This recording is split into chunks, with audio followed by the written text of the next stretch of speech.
Bienvenue pour cette exploration aujourd'hui d'un groupe monumental, Guns N' Roses. Ah oui, Guns N' Roses, tout un programme. Exactement, on a pas mal fouillé, des articles, des discussions en ligne sur Reddit, des analyses musicales, des interviews aussi. L'idée, c'est un peu de décortiquer leur parcours, quoi.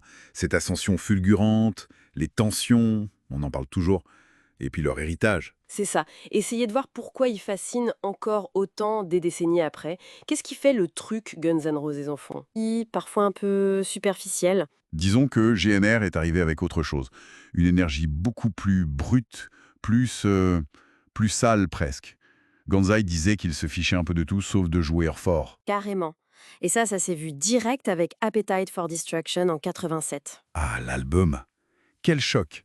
Un succès, mais Phénoménal. Ça reste un des premiers albums les plus vendus de l'histoire. il y avait tout. Les tubes comme Welcome to the Jungle, Paradise City. L'image aussi, très sulfureuse. Oui, la pochette originale de Robert Williams, qui était censurée direct, fallait oser. C'était perçu comme dangereux, authentique. Et ça venait des membres, bien sûr. Axe Rose, ce frontman, charismatique mais tellement imprévisible. Et cette voix. Ah, la voix d'Axe. Des analyses parlent de plus de 5 octaves.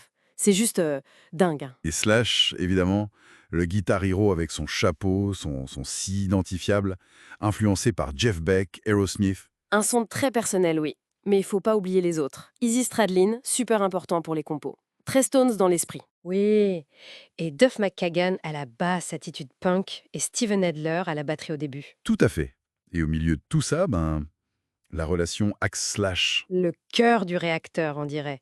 Fusionnelle, explosive, c'est ce que disent les sources. Slash disait « on s'aime » en 88. Après la rupture, il parlait de divorce. C'était intense, quoi. C'était le moteur créatif, visiblement, mais on sentait déjà que ça pouvait péter à tout moment. Clairement. Et cette intensité, cette démesure, elle explose avec Use Your Illusion 1 et 2 en 91. Ah oui, les doubles albums, Sorti le même jour. Une ambition pharaonique. carrément. Et musicalement, ça partait un peu dans tous les sens. Du rock épique, des orchestrations comme sur November Rain, Hmm. du country même. Ça a divisé, non? Gros succès bien sûr, mais certains fans préféraient le côté plus brut d'avant. Oui, la production était plus léchée, il y avait un clavier. Et puis, c'est l'époque où Steven Adler est viré. Remplacé par Matt Sorum. Style différent, plus carré, Moins swing, oui. Et la tournée, elle était à l'image des albums Réveil. gigantesque. Des concerts interminables, les changements de costumes d'Axel, les incidents, L'émeute de Saint-Louis, le fameux Fuck You St. Louis. voilà. Mais cette course en avant, ça a eu un prix. Le départ d'Izzy Stradlin, en 91 aussi, c'est souvent vu comme un tournant majeur. Le début de la fin de l'âge d'or, Ah ouais. peut-être. Les raisons sont floues. Argent, sobriété d'Easy contre les excès des autres. Izzy a sa version, Axel la sienne.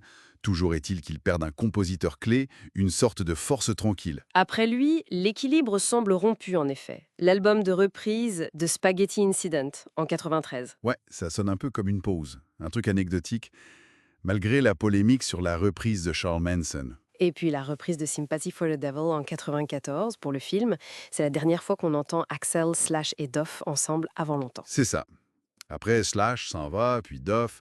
Fin de dire classique. Et là, c'est la grande attente, l'arlésienne du rock, Chinese Democracy. 15 ans, 15 ans pour sortir cet album en 2008, avec Axel seul membre d'origine. un album devenu mythique avant même d'exister, réception mitigée au final. On se demande encore pourquoi ça a pris tant de temps. Et puis la surprise en 2016, la reformation, enfin partielle. Oui, Slash et Duff reviennent avec Axel pour la tournée Not in This Lifetime. Apparemment pour Slash, c'était un soulagement. Il a dit « il me manquait Selon lui. ». Les vieilles rancœurs ne sont jamais loin, on dirait. Toujours.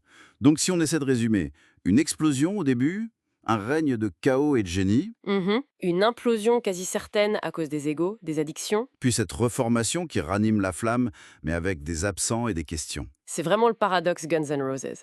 Ce talent immense et cette capacité à tout foutre en l'air. Et pourtant, l'héritage est là. Ils ont vraiment marqué leur époque, ringardisé pas mal de groupes. Peu ont eu cette aura après eux. Peut-être Oasis, comme le dit Gonzai. Leur influence musicale, elle, est indéniable. Tout à fait. Ce qui amène peut-être une dernière question, une réflexion. Oui, au lieu de se demander si c'était voué à l'échec entre Axel et Slash, On pourrait peut-être se demander ce qui définit Guns N' Roses aujourd'hui. Est-ce juste l'ombre du passé ou cette capacité incroyable à maintenir la fascination malgré toutes les embrouilles, toutes ces années après? bonne question. La saga n'est visiblement pas terminée.